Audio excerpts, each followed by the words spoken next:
Hoy quiero con vosotros mirar a través del espejo de la historia, viajar por las calles de Úbeda, por su sinagoga, iglesias, palacios renacentistas, plazuelas y muchas cosas que comentaros a lo largo de este recorrido por una ciudad patrimonio de la humanidad, no lo olvidemos, desde el año 2003. Ahora mismo me encuentro en su parador de turismo, es un parador con mucho encanto, es un antiguo palacio renacentista que tiene, por ejemplo, este patio tan espectacular que estáis viendo aquí. Si estáis preparados, coged todo, venga, que nos vamos ya, empezamos nuestro paseo por Úbeda. Y uno de los atractivos aquí en Úbeda es dar un paseo por toda esta zona amurallada. Nosotros nos vamos a detener justo en este punto, en esta puerta que estáis viendo aquí. Es una puerta preciosa con doble arco de estilo mudéjar. La muralla y la puerta del Losal, que así se llama esta puerta, tenemos que tener en cuenta que era en época musulmana. Fue murallada la ciudad por primera vez bajo el emirato de Abd al-Rahman II en el siglo IX. Pero sería en la época almohade cuando se reforzó todo este sistema defensivo. ¿Por qué? Porque venían los cristianos y entonces los musulmanes lógicamente tenían que reforzar sus defensas. Cuenta la leyenda que Úbeda se fundó debido a un descendiente de Noé que se llamaba Tubal. Lo cierto es que aquí se han encontrado vestigios de la prehistoria, de los romanos, los cartagineses, por supuesto, y la convivencia de las tres culturas. Aquí estuvieron los musulmanes. De hecho, Úbeda encontró su mayor esplendor bajo época musulmana. Luego, cuando fue finalmente conquistada para los cristianos, en esa reconquista, fue un lugar geoestratégico de gran importancia para la corona. Por eso vinieron aquí muchos nobles, se les reconoció el esfuerzo de la reconquista, se les premió con tierras, con palacios, por esa zona fronteriza en la que estaba Úbeda, precisamente entre Castilla, entre los que estaban reconquistando la península, y el reino de Granada. Úbeda se caracteriza por sus plazoletas, por sus impresionantes palacios. Difícil quedarse con uno porque son todos con esas torres, blasones, escudos decorados de estilo renacentista. Pero ahora nos vamos a detener aquí en este convento, un convento que fundaron las religiosas franciscanas en 1290 y que hospedó en 1489 a la reina Isabel la Católica. 1489, recordamos, muy poquitos años antes de la conquista del Reino de Granada y de la conquista y el descubrimiento de América. Dejamos atrás el monasterio de Santa Clara y nos dirigimos rumbo a una de las plazas que me han dicho que es de las más bonitas que podemos encontrar aquí en Úbeda. Voy a ver si la encuentro. Y callejeando por Úbeda llegamos por fin a esta plaza en la que vamos a encontrar muchos de los edificios más emblemáticos. Estamos hablando de la Plaza Vázquez de Molina, donde da la fachada principal del Ayuntamiento de Úbeda. Un ayuntamiento que se trasladó aquí en 1850, también se llama Palacio de las Cadenas, como podéis ver, y bueno, es un palacio impresionante de estilo renacentista, que es el estilo que más predomina en todo el centro histórico de Úbeda, como os habéis declarado Patrimonio de la Humanidad desde el año 2003. No me digáis que no es bonita esta plaza, no le falta absolutamente ningún detalle y si os parece nos vamos a detener poquito a poco para poder explicarlo. Este palacio renacentista, que no me canso de mirar, está flanqueado por esos dos leones de piedra que son símbolo de la ciudad. Es el Palacio Vázquez de Molina o de las Cadenas, más conocido por su ornamentación con esas cadenas. Era tradición en Castilla que las personas nobiliarias que tenían un gran poder pusieran esas cadenas para que todo el mundo se enterara de que realmente ahí vivía todo un señor, un noble, alguien que merecía todos sus respetos. Y aquí tenéis la Basílica de Santa María de los Reales Alcázares, está justo enfrente del Palacio de las Cadenas que acabamos de comentar. Y la verdad es que es un templo que se centra, como veis en ese relieve, en la adoración de los pastores. Y es un templo muy bonito, pero que ha tenido mala suerte a lo largo de la historia. Está intramuros, como veis. Y aquí antes había también una mezquita. Este templo es muy antiguo, ha sufrido y ha tenido mala suerte porque bueno, en varias ocasiones por las guerras ha sido destruido casi en su totalidad. Se conserva este claustro gótico, dentro vemos varios elementos, también hay elementos renacentistas, mudéjares. Hay que ir fijándose porque En este patio, por ejemplo, estaba la antigua mezquita, el patio de la antigua mezquita. Por ejemplo, durante la Guerra Civil sufrió mucho este templo, fue prácticamente destruido y ha sido objeto de diversas restauraciones a lo largo de la historia.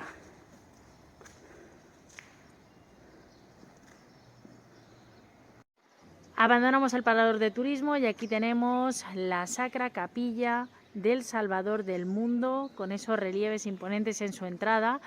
Fue patrocinada en el siglo XVI por Francisco de los Cobos. Quedaros con este nombre porque es muy, muy importante. Por tanto, estamos hablando de un templo funerario con una cripta en su interior y, claro, contrasta la decoración plateresca de la fachada, como veis, muy, muy ornamentada con esos dos escudos. Estos 5 leones representaban el escudo de la familia de los Cobos. El patrocinador de esta obra, Francisco de los Cobos, que era secretario personal del emperador Carlos V, y el escudo de la familia de su mujer, los Mendoza, que lo estamos viendo aquí. Cuando se casaron, la mujer de Francisco de los Cobos contaba tan solo con 14 años de edad, él tenía 40 por ese entonces, y esta muestra, esta cripta funeraria para la familia, pues es un ejemplo del poder tremendo que tenía Francisco de los Cobos, ¿no?, al ser secretario personal del Felipe V. Y esa fachada plateresca contrasta con la sobriedad del resto de la plaza, que en su mayoría tiene un estilo renacentista, de líneas mucho más homogéneas y sencillas.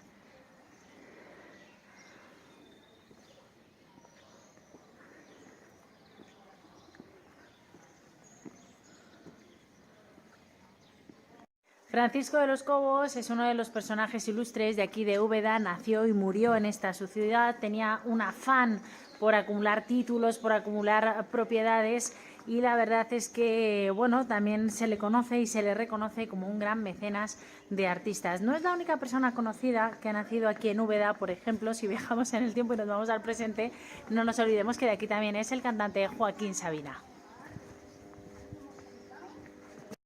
Y paseando por el centro de Úbeda, la verdad es que esta plaza tiene un encanto especial, sobre todo por este palacio, el Palacio de los Orozco, del siglo XIX, como veis, de un estilo arquitectónico neoclásico. Es el único palacio decimonónico que está integrado en el centro histórico de la ciudad. Vamos a visitar ahora el barrio alfarero de Úbeda. En concreto hay un museo dedicado a Tito, un alfarero que ha ganado 2 veces el Premio Nacional de Alfarería. Vamos a ver qué obras maestras hacen por aquí. Fijaos, ya hay muchos sitios abiertos. Vamos a dar un paseíto, venga. Ya hemos llegado, Museo de Alfarería Paco Tito, Memoria de lo Cotidiano. Bueno, es un artistazo, reconocido, como decimos, a nivel nacional.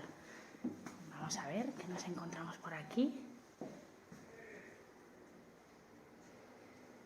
Mirad qué cosas más bonitas, qué jarrón. Además con letras árabes. ¿Y este qué me decís? ¡Qué preciosidad! El verde me han dicho que es característico con esto del verde oliva. Vamos a ver mucha alfarería de color verde. Ya está, muy bien. Bueno, nos está esperando Pablo Tito. Hola Pablo, ¿cómo estás? Sí, muy buenos días, bienvenido. Bueno, te hemos pillado, está claro, ¿no? En plena faena. Vamos al taller, vamos a enseñarnos qué es lo que estás haciendo. Adelante. Pues... Bueno, aquí tenéis de todo, qué cosas más bonitas, tenéis un museo, sí, taller, de todo, De todo hay aquí y mucho trabajo. Mucho, wow, es la primera vez que estoy en un taller de un alfarero, de varios alfareros que estáis aquí. Hola. Sí. ¿Qué tal? ¿Cómo estáis? El maestro Paco Tito. Bueno, Paco, qué honor conocerte. Por Dios santo, el honor. Has llevado el nombre de Úbeda a todas partes. ¿Qué estás haciendo ahora? Cuéntanos. Poniendo asa a estos incensarios. Mira, que tenemos una encomienda que se dice. Sí. Esa es una palabra muy antigua. Una encomienda bastante grande para mi edad. Y me han reclutado. Y estoy ayudando. Porque esto es, Paco, esto es una pasión que uno no pierde, ¿no? Porque tú podías ahora mismo decir, yo ya he hecho Se mucho... pierde la vida antes que la pasión. Sí, ¿no? Y gracias a eso, pues bueno, estamos aquí todavía. ¿A qué edad empezaste a ser alfarero? Yo Yo creo que fue el primer cacharro que hizo Dios. Con asa o sin asa, ¿no? O sea, de toda la vida, ¿no? Casi te salían los dientes haciendo alfarería, ¿o qué? Sí, hija mía, mira, antes de que yo cumpliera 12 años, fíjate cuando acabamos mi estudio académico. Antes de que yo cumpliera 12 años, pues dejé de ir a la escuela. A lo mejor eres tú inspectora de esto, educación. Y toda la vida. Pues, ¿Te enseñaron tus padres, abuelos el oficio? ¿Cómo lo aprendiste? mi papá me enseñó el oficio. Y ahora tú lo has trasladado también a las nuevas generaciones, ¿no? Exactamente, ahí nos lo han inculcado y continuamos con la tradición. Y hay un sello, ¿no? Tiene que haber un sello de la familia que plasmáis en cada una de vuestras obras. Bueno, Pero, de aquí barro, está el sello de barro. Pablo, ahora ya que ya se firma como Pablo Tito Úbeda. Sí. Pero claro, bueno, Tito era mi abuelo, Paco Tito es mi padre y continuamos pues con el sobrenombre de Tito y esa es la... Y qué bonito que se mantenga, ¿verdad? Que no se pierdan estos oficios de toda la vida. Claro, de hecho es que nosotros somos herederos de una tradición y también nos corresponde traspasar esa tradición y transmitirla a las siguientes generaciones, ¿no? Entonces tenemos que intentar, porque esto es cultura, y esto tenemos que intentar que se mantenga vivo y que la gente lo conozca y que se transmita y que no se pierda, porque esto no nos pertenece a nosotros. ¿Esto de dónde viene? ¿Por qué? Vamos a ver, la gente que nos está viendo, que es incluso de distintas partes del mundo y de todas partes de España, tienen que entender por qué en Úbeda hay esta tradición tan importante. ¿De dónde viene? ¿De qué siglo? ¿De la época de los musulmanes, los judíos que estaban aquí? ¿O? Esto viene yo creo que de los fenicios o de antes. Viene aquí en Úbeda la tradición alfarera. Porque se están encontrando fragmentos de alfarería en la Alcázar, en la era de la Alcázar, pues, muy antiguo. Íbero, incluso. ¿Y vosotros mantenéis algo decorativo, por ejemplo, de esa época? Fíjate, Por ejemplo, aquí es... compañero Francisco. Hola, Francisco. Hola. Está aquí calando, que eso es una decoración arabesca, se ve claramente, ¿no? Y eso se mantiene. A ver, trabajas con un punzón, ¿no? Primero haces un poco la forma y luego blandito lo quitas, ¿no? Lo quita, primero lo corta y luego lo quita. Y así es como se hacía de toda la vida, antiguamente. Así es como se hacía. Hace Fíjate la máquina que tiene. miles de años ya se hacía así. Fíjate. Lo que pasa es que, claro... Esta es digital, una herramienta digital. Esto es Nunca mejor digital. dicho. Claro. Claro, y fíjate todos los que llevas, y bueno, Francisco, no es por desmoralizarte, pero todos los que te quedan todavía, ¿eh? Pero exactamente, una vez que ya se han decorado, bien sea grabado, bien sea con el calado que está haciendo el compañero Francisco, hay que dejarla secar, endurecer para continuar el proceso. Claro, aquí, ¿Cuánto tarda esto, Pablo, más o menos? ¿Cuánto tiempo están aquí? mucho tiempo, también depende de la temperatura, de si está nublado o no está nublado, pero hasta que se secan bien secas las piezas, por lo menos 2 o 3 De días. todo lo hacéis con barro, arcilla, ¿qué Exactamente, mezcla primero, utilizáis? Como has visto que mi padre estaba pegando la asa, esa es la arcilla, el barro de aquí de Úbeda, Sí. de los cerros de Úbeda. Y una vez que se ha endurecido, le damos el baño este gris que se ve aquí, Sí, ¿para qué que es? eso lleva óxido de cobre, eso es lo que le va a dar el color verde característico de la cerámica de Úbeda. Eso te iba a decir, Así. verde tipo, bueno, lo estamos viendo Verde ahí en Úbeda. esas cejas, verde Úbeda, verde tirando a olivo, ¿no? Sí, pero el verde en la cerámica viene antes que los olivos aquí en la tierra de Jaén. Fíjate, qué eso historia, ¿no? es mucho antes. Tenemos algunas tinajillas que ya están, algunas jarras que ya están más secas, pero todavía queda el paso definitivo o de los definitivos en el proceso, ¿no? Que es el horno. Exactamente, ahora el horno. Y además, de hecho, vaya a haber un horno de los pocos que quedan en funcionamiento árabe. Un horno árabe original. No me digas, ¿en serio? Y es en el horno en el que cocemos. ¡Guau! Fíjate, ¡Qué lujo! aquí podéis pasar. Oye, hay un señor ahí que está de espaldas. Ahora lo vais a ver, pues hay 2 señores, uno sentado y otro de espaldas. Ah, y vale, ahora a ver vale. si lo reconoce. Esto es una escultura que hemos hecho en terracota. Aparte de alfareros, tenemos la faceta de escultores y además pues modelamos en escultura de grandes dimensiones. Vamos, tamaño en hueco, real, tamaño real, y en hueco. el barro va hueco porque, Sí. claro, no se podría coger. Si te asomas por ahí, a lo mejor conoces a ese Sí, de ahí. ese señor me parece que acabo de hablar con él y Exactamente. aquí este perfil me suena También también, ¿no, estaba hablando Pablo? con él.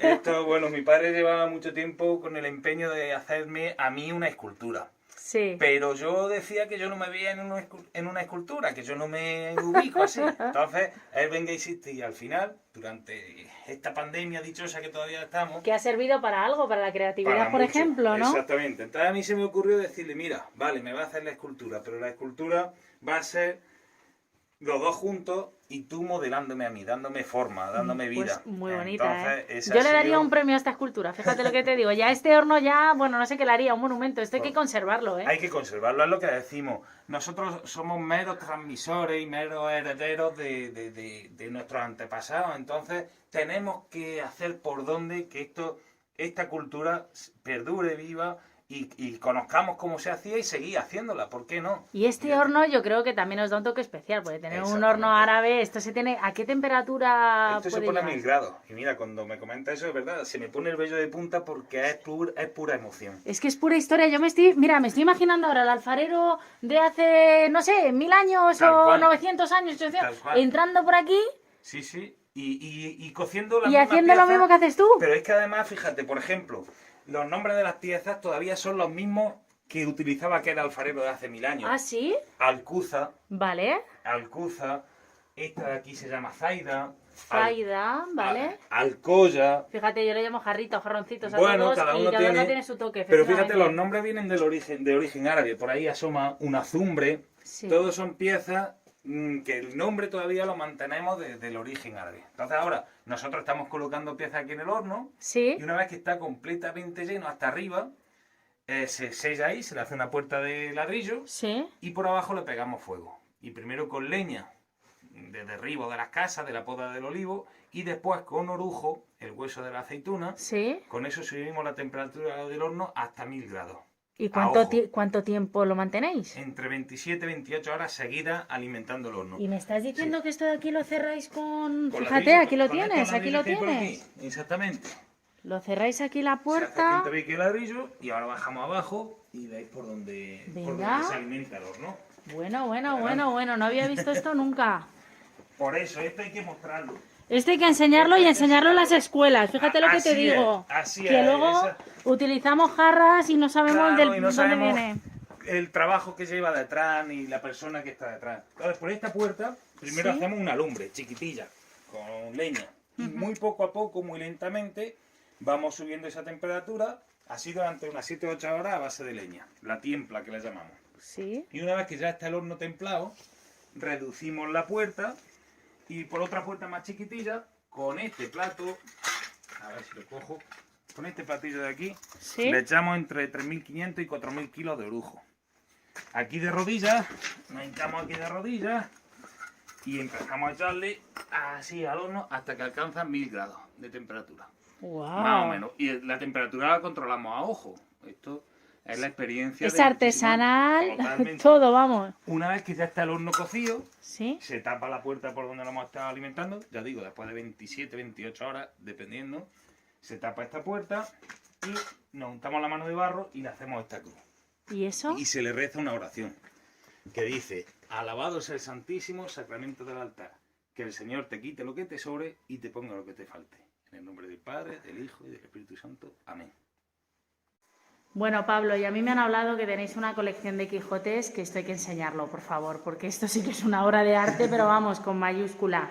¿Cuántos pasajes hay aquí representados? Mira, vemos a tu padre. Ahí modelando un Quijote y bueno, la colección está compuesta por 25 pasajes del Quijote.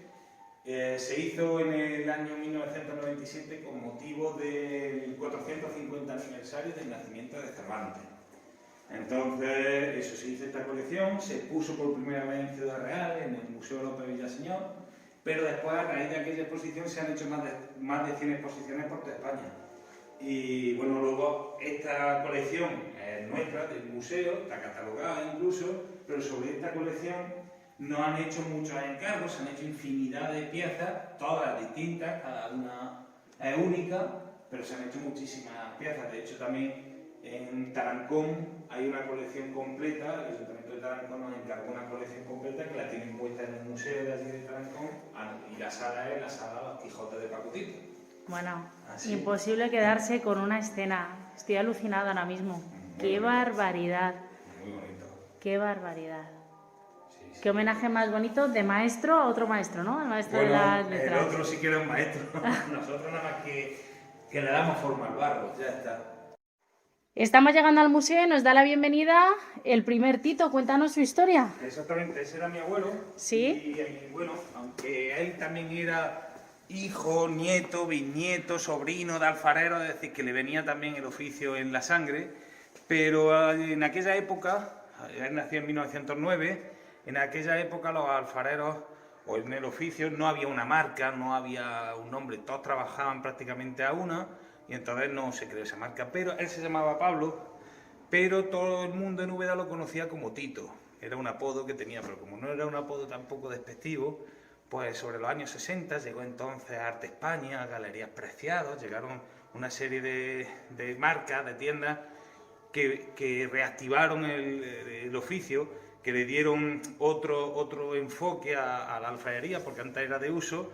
Entonces, sobre los años 60 se adaptó a la decoración y el Corte Inglés o Galerías Preciadas, Arte España, pues sí pedían que hubiera una marca. Ajá. Entonces mi abuelo utilizó su sobrenombre, que era Tito, y de ahí pues ya todos hemos heredado el apodo de Tito. Estamos viendo una estatua del Rey Emérito, muy de actualidad, por cierto. Sí. Y hay que decir que vosotros, entre vuestros clientes, tenéis a Rafa Nadal, tenéis a la Casa Real, tenéis a comunidades autónomas y muchos particulares que venimos y no nos podemos resistir a llevarnos alguna de vuestras joyas, ¿no? Es decir, se han hecho piezas pues para todo el mundo. Luego tampoco no sabemos exactamente dónde va cada pieza de las que salen de nuestras manos, de nuestro horno centenario. Aquí está la exposición del museo. Lo que recoge es una colección de todas las piezas tradicionales que se han hecho a lo largo de la historia en Úbeda. Desde los cántaros, antiguamente había que ir a por agua a las fuentes. Eran necesarios, claro, Porque era, vamos. En Úbeda, el agua corriente llegó a las primeras casas en 1955. ¡Guau! Hace 2 días, ¿eh? Hace 2 días. Y claro, las primeras casas en el 55 eran las casas más pudientes. No todo el mundo tenía agua corriente. Aquí vemos también para el aceite, ¿no? Exactamente, la alcuza del aceite, la quesera para conservar el queso en aceite, que luego está Que exquisito. está riquísimo. Esa es la orza donde se echaba el lomo en aceite o los chorizos en aceite, que eso es otro manjar. Y fíjate, esta era la iluminación De la época. De la época. Candiles de bajo consumo. Eran candiles de aceite. El aceite ya usado se utilizaba para iluminar muy poca luz, pero bueno, era lo que había, ¿no? Bueno, y también un poquito de vino, ¿no? Me has hablado También, por de supuesto. queso y tal, también Por necesitamos supuesto, para el vino. El vino, el aguardiente. El barro, desde que se nacía hasta que se moría, era imprescindible en la vida de las personas. Entonces, para conservar, para guisar, para comer, para descomer, para beber, para desbeber. Cacharritos todo. de cocina, bueno, pero es que esto ha sido Claro. toda la vida y sigue presente en muchas casas, para Por todo, supuesto. para hacer cositas al horno, para servir ensaladas, para Y comer, de como hecho- platos. De hecho, últimamente la gente vuelve a querer, porque más ecológico que esto no hay otra cosa. No deja de ser tierra. Y al final nosotros venimos de la tierra. Y la gente vuelve a intentar unirse con sus raíces. Mira, y lo estoy recordar. leyendo ahí, Pablo. El guiso hervía durante horas en la cocina, ¿verdad? Esos Exactamente. guisos que saben que luego dices, ¿por qué sabe diferente? Claro. ¿Qué será? Pues mira, El todo empieza tiempo. también en el tiempo, en el barro y en el cariño que se le echa a cada plato, ¿no? Exactamente. Es cierto que los tiempos que ahora tenemos son distintos a los de aquella Ahora en época. microondas, ahora venga, que no tengo tiempo. Abres la lata y rápidamente a comer. Y, bueno, ha cambiado, pero hemos perdido en ese sentido, hemos perdido calidad de vida. Bueno, ahí os dejo que me voy a dar un bañito. ¿Esto qué es? Es una bañera, ya está, casi nada, de lujo.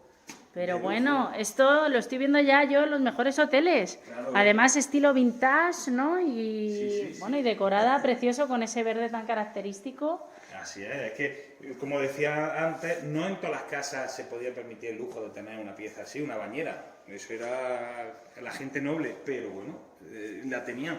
Como os decía antes, fíjate qué pieza más curiosa hay aquí. Desde que se nacía el barro era necesario para la vida humana. Eso es una paridera. Ahí se daba luz. Aquí, No me lo puedo creer. Aquí A ver. esa es la pieza y aquí el momento, la escena ¿Es verdad? del parto, ¿no? Claro, y el niño, bueno, no lo dejaban caer, lógicamente, ahí está la comadrona matrona, ya recibiendo al crío. Pero yo conozco a gente, yo tengo 45 años. Sí. Y yo conozco gente mayor que yo, si es cierto, que nacieron en una paridera, que tendrán unos 70 años aproximadamente, y a mí me han contado siempre sus padres de esta gente que bajaron a la calle Valencia, en Úbeda, a por una paridera para que diera a luz su mujer. Qué maravilla, Pablo, nos ha encantado. Gracias por la visita. Nos vemos pronto. Muchísimas gracias a vosotros y esta es vuestra casa. Adiós. Gracias. Vamos a visitar la sinagoga del Agua, una sinagoga judía que está aquí muy cerquita de la calle Real en Úbeda, pero hay algo que llama la atención. ¿Veis esa puerta de ahí? Arriba de esa persiana enrollada está el símbolo de la Inquisición. ¿Cómo puede ser la casa del Inquisidor al lado de una sinagoga judía? Nos lo va a contar Andrea. La sinagoga del Agua hace 11 años que se descubrió en este inmueble, iban a hacer una reforma para convertirlo en apartamentos y de repente, Andrea, sorpresa, sinagoga del Agua. ¿Por qué se llama así? Bueno, ahora lo veremos, lógicamente, una vez dentro. El agua juega un papel fundamental en la historia de esta comarca, en la historia de estas ciudades, de Úbeda, Baeza. Es la razón de ser de estas ciudades y, por supuesto, la razón de ser del lugar que vamos ahora a conocer por dentro. Venga, pues vamos para adentro, estoy impaciente. ¿Qué hacen mis apellidos? Solano, no sé si lo veis por aquí. Y yo mi apellido Heredia y también Heredia está por aquí. ¿Qué hacen exactamente mis apellidos en este cartel, apellidos sefardíes? A ver, explícame. Andrea. Bueno, se trata justamente de esa realidad que surge sobre todo a partir de 1492. Es decir, los reyes católicos firman ese decreto que obliga a los judíos en España a tomar una decisión dramática, evidentemente, que fuera de expulsión o conversión. Por tanto, aquellos que finalmente deciden quedarse, convertirse, y conservar, en cierto modo, también algunas veces oficios y privilegios, pues conviene que siendo judíos pues empiecen a sonar a cristianos, no solamente por la fe que profesan, sino también en el propio nombre, ¿no? Por tanto, cuando alguien se cambia de nombre, tienes que escoger alguna inspiración en algo, ¿no? Y ese algo generalmente suele ser un lugar, un pueblo, una ciudad, algunas flores, algunos animales, algunos colores, sobre todo oficios y la coletilla de Dios, de María, de la Cruz, etc. Generalmente suelen ser, digamos, apellidos de origen sefardí. Repito, mucha prudencia, mucho cuidado, tener esos apellidos no significa serlo, como muy seguramente, muy probablemente, muchos otros apellidos lo son y no están en esta lista. Bueno, de momento aquí hay unos cuantos. Primera sorpresa, ¿eh? Primera sorpresa. Entramos en esta primera sala, la que llamamos el despacho del inquisidor, y te encuentras obviamente con símbolos cristianos, ¿no? Lo cual puede ser chocante, hasta casi ofensivo, ¿no? Si no lo contextualizamos bien. Por supuesto, el contexto histórico es lo que hemos visto fuera parcialmente. La casa del inquisidor anexa a este edificio, lo cual nos viene claramente a decir que este lugar fue ocupado, fue expropiado por parte de la propia Inquisición. Sin olvidar esa otra realidad, que si hemos hablado de quienes se convierten, también hemos hablado de quienes se marcharon. Por tanto, esa realidad, digamos, de por parte de quienes se marchan, con todas sus consecuencias, significa dejarlo todo. Casas, tierras, bienes, familia, amigos, trabajos, sinagogas. Se iban sin nada y en cambio en ese cuadro sí estamos viendo, imagino, algunos conversos, ¿no? ¿Cómo Bueno, se bautizaban? Es ese bautismo forzoso, evidentemente, al que están obligados, ¿no? Por tanto, es parte de la realidad. Ahora, ¿qué sucede con aquellos bienes dejados atrás por parte de aquellos que se marcharon? De judíos que encima en general solían tener dinero, ¿no? Muchas veces eran buenos comerciantes, era gente, bueno, pues muy trabajadora y con éxito en los negocios. Entre otras cosas, ¿por qué? Son los que saben leer, son los que saben escribir, son los que saben contar, los que prestan el dinero, etcétera, etcétera, etcétera. De allí esa capacidad, digamos, de ostentar también cargos públicos y fundamentalmente en la administración, al margen de otras muchas habilidades, sobre todo en las ciencias, ¿no? Al margen de ello, efectivamente, ¿qué sucede con aquellos bienes de aquellos que se han marchado? Pues serán ocupados y expropiados por otros, ¿no?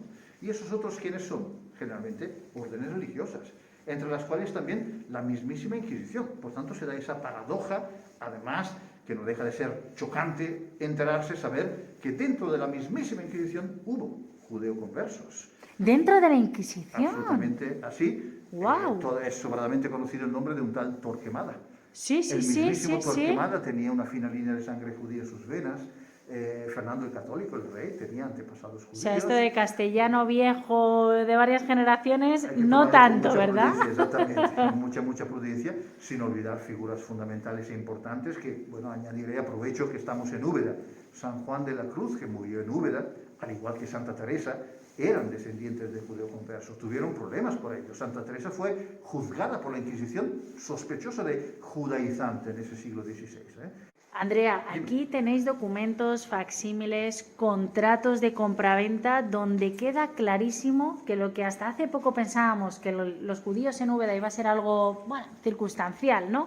Anecdótico, resulta que no, que hubo una gran comunidad judía aquí con grandes profesionales que luego incluso llegaron a construir sinagogas tan importantes como la del Tránsito de Toledo. O sea, hemos pasado de que no había nada a que, madre mía, anda que no había nada.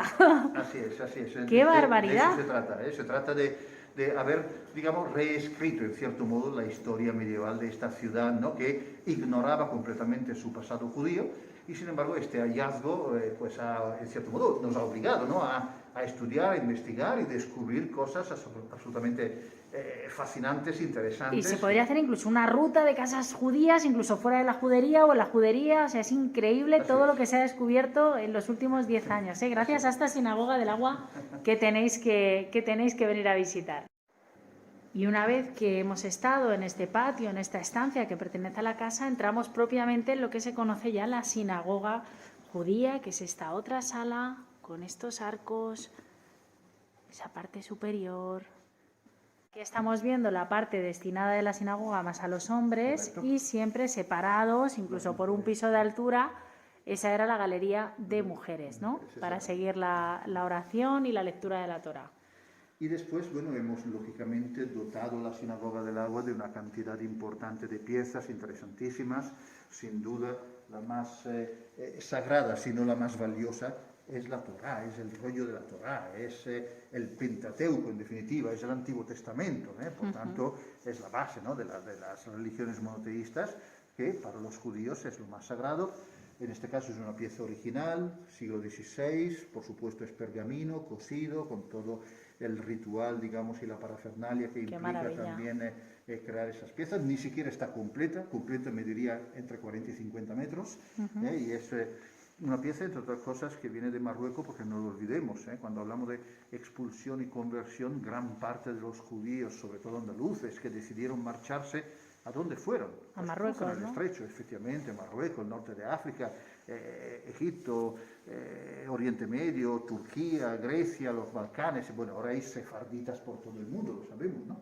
Pero es una pieza interesantísima. Luego que, de hecho, otros símbolos también que estamos viendo, correcto, ¿no? la menorá, efectivamente, el candelabro de 7 brazos, o estos se llaman, son las fundas, justamente, dentro de las cuales se guardaría la Torá.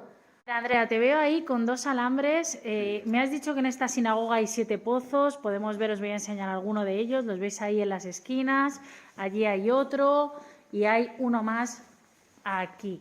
Y a ti te veo con 2 alambres. ¿Qué prueba vas a hacer? Sí, bueno, al igual que los zauríes, ¿no? Detectando la energía del agua subterránea, ¿no? Vale. Y entonces, pues aquí también con el tiempo, investigando, descubrimos que este lugar también por ese motivo no es casual. A ver, vamos a ver la prueba, Andrea. Exactamente. Yo tengo estas varillas aquí completamente sueltas, no estoy haciendo absolutamente nada, y me pongo aquí justamente donde está la entrada de esta puerta y ves cómo se han cerrado, ¿no? Totalmente. Me salgo de ella, se me van abriendo. Bueno, Entonces, que sí se abren. Noches de estudio aquí, de mediciones, gracias a algunos investigadores, ¿Sí? nos permiten descubrir esas líneas, llamamos, sobre las cuales ahora me estoy moviendo, donde tenemos efectivamente una fuerza, una corriente, una energía importante. Me salgo de aquí, ves cómo se abre, ¿no? ¡Wow! Y tú no estás haciendo nada, eso es simplemente de la fuerza del agua, que está subterránea, ¿no? Así es, así es. Y entonces, bueno, hemos descubierto, por tanto, todas esas líneas que dibujan además unas formas así bastante curiosas, suelen generarse justamente en las puertas, además, en los que eran entradas, fíjate cómo tira para acá, Pero hay un sitio absolutamente increíble con una energía asombrosa, que es este de aquí. Me voy a Guau, ubicar aquí ¿cómo en se medio, abren? y Sí. justo aquí, ahora lo veremos después, prácticamente aquí las varillas casi se vuelven locas, como quien dice, ¿no?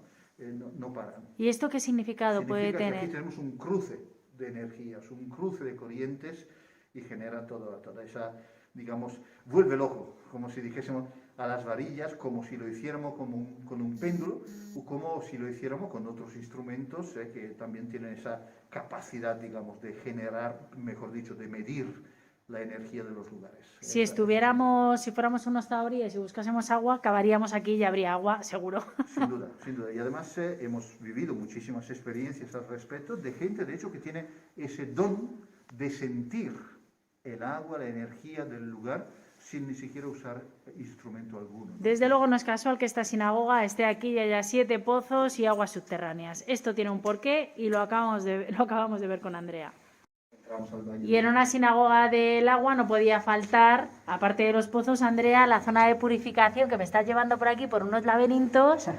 Y esto tiene truco y tiene sorpresa, ¿no? La purificación, vamos a explicarlo porque no todo el mundo sabe que los judíos tienen que purificarse bastante a menudo, ¿no? Exactamente. Hay un contexto, por tanto, también fundamental en este lugar, que es el baño de purificación. Se llama mikve. Y tiene, evidentemente, como todo, muchas normas y reglas, ¿no? Y condiciones.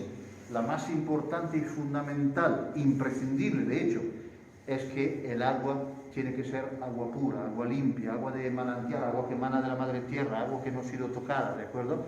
Y allí, aunque no veamos movimiento, ese agua ahí abajo pues es agua limpísima, que se va constantemente limpiando, filtrando, se va renovando a través de la piedra, de la propia piedra, en ese hueco, digamos, donde se encuentra. ¿Y la calentaban o no? Porque tiene que estar fría, ¿no? Está fría, pero no suele calentar, al contrario, entre otras cosas porque, no lo olvidemos, como hemos dicho, purificación, por tanto es un contexto que no tiene nada que ver con la higiene personal, con el placer, con la salud, a no confundir, por tanto, con termas, baños árabes, etcétera, o saunas, nada que ver con eso. ¿Se purificaban hombres y mujeres? ¿Cómo era un poco la ceremonia? ¿Entraban vestidos con una especie de túnica? Exactamente, muy bien preguntado. Es decir, se trata de eso, ¿no? Es decir, de justamente, primero, el concepto de purificación es algo que se hace con frecuencia, por tanto, ahí también no confundir con el bautismo, por ejemplo, cristiano, puesto que el bautismo es una vez en la vida.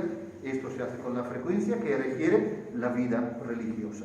Generalmente los viernes por la tarde, antes del Shabbat, antes del atardecer, que es cuando empieza el día del reposo, por supuesto por separado, hombres y mujeres, ¿de acuerdo? Y hay todo un ritual, evidentemente, de rezos previos y posteriores a la inmersión. Y la inmersión se suele hacer, sobre todo cuando hay testigos, con una, llamémoslo una túnica blanca, puede ser de algodón o de seda. Andrea me está contando que en este baño de purificación en toda Europa no habrá más de 10 con agua pura de manantial.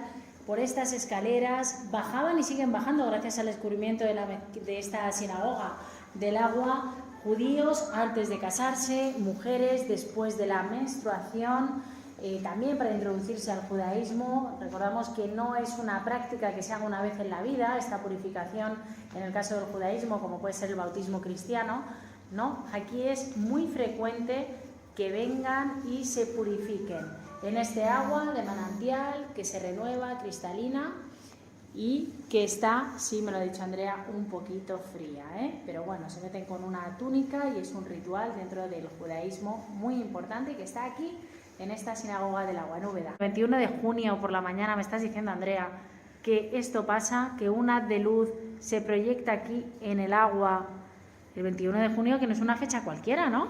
Bueno, evidentemente no es una fecha cualquiera, es el solsticio de verano. Y esto no era tanto por los judíos, sino porque esta zona era ya un asentamiento neolítico, ya pudo ser utilizado mucho antes de venir aquí los judíos en el siglo XIV, y utilizar también estas aguas de manantial, y para ellos era importante, ¿no? También, el solsticio. lo era, sí, correcto. Es en el fondo, lo digo de una manera quizás muy simplista, en el fondo, ¿qué es esto? Es un reloj de sol, es un calendario, ¿no? Es lo que nuestros antepasados tardarían siglos, ¿no?, en determinar cómo medir el tiempo. Entonces, en ese día finalmente descubren que esa luz que entra a través de un pequeño... Y se cuela por estos 7 escalones, el 7 también, ese número mágico simbólico para los judíos. ¡Qué barbaridad, qué bonito!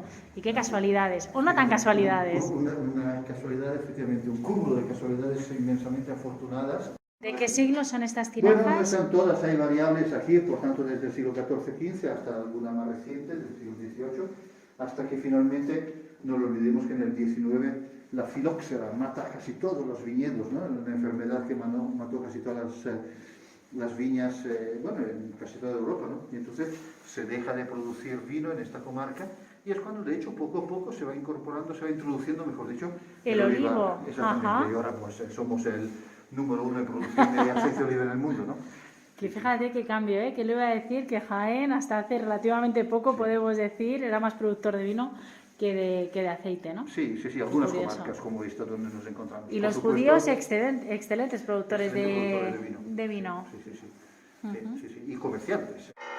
Pues aquí, en este punto neurálgico de la ciudad de Úbeda, sonando las campanas, nos despedimos. Espero que os haya gustado este paseo, prometo más. Y también, todavía aquí en la provincia de Jaén nos queda uno y muy importante. Os he dicho que es la zona de Europa donde hay más castillos. Tenemos que visitar, por supuesto, una almazarada. Todo esto será en el siguiente vídeo. Os espero, no os lo perdáis y disfrutad, si no lo habéis visto, también del paseo por Baeza. Merece la pena. Un beso y nos vemos, como siempre, en nuestro canal de YouTube.